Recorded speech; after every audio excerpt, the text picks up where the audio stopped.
بسم الله الرحمن الرحيم.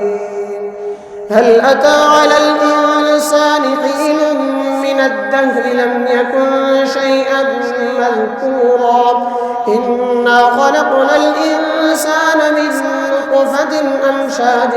نبتليه فجعلناه سميعا بصيرا إنا هديناه السبيل إما شاكرا وإما كفورا إنا أعتدنا للكافرين سلاسل وأغلالا وسعيرا إن الأبرار يشربون من كأس كان مزاجها كافورا عينا يشرب بها عباد الله يفجرونها تفجيرا يوفون بالنذر ويخافون يوما كان شره مستطيرا ويطعمون الطعام على حبه مسكينا ويتيما وأسيرا إنما نطعمكم لوجه الله لا نريد منكم جزاء ولا شكورا إنا نخاف من ربنا يوما عبوسا قمطريرا فوقاهم الله شر ذلك اليوم ولقاهم نضرة وسرورا وجزاهم بما صبروا جنة وحريرا متكئين فيها على الأرائك لا يرون فيها شمسا ولا زمهريرا ودانية عليهم ظلالها وذللت قطوفها تذليلا ويطاف عليهم بآنية من فضة وأكواب كانت قوارير من فضة قدروها تقديرا ويسقون فيها كأسا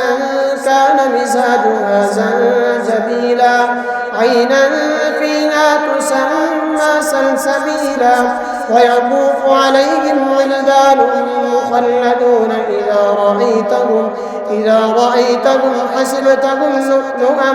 منثورا وإذا رأيت ثم رأيت نعيما وملكا كبيرا عاليهم ثياب سندس خضر واستبرق وحلوا أساور من فضة وسقاهم ربهم شرابا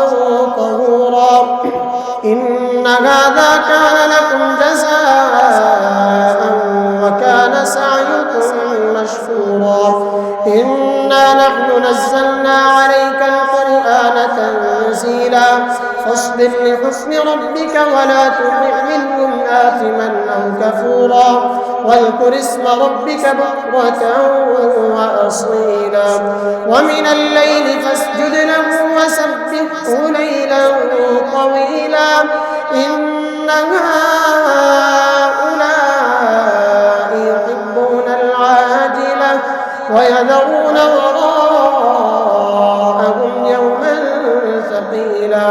نحن خلقناهم وشددنا أسرهم وإذا شئنا بدلنا أمثالهم تبديلا إن هذه تذكرة فمن شاء اتخذ إلى ربه سبيلا وما تشاءون إلا أن يشاء الله إن الله كان عليما حكيما يدخل من يشاء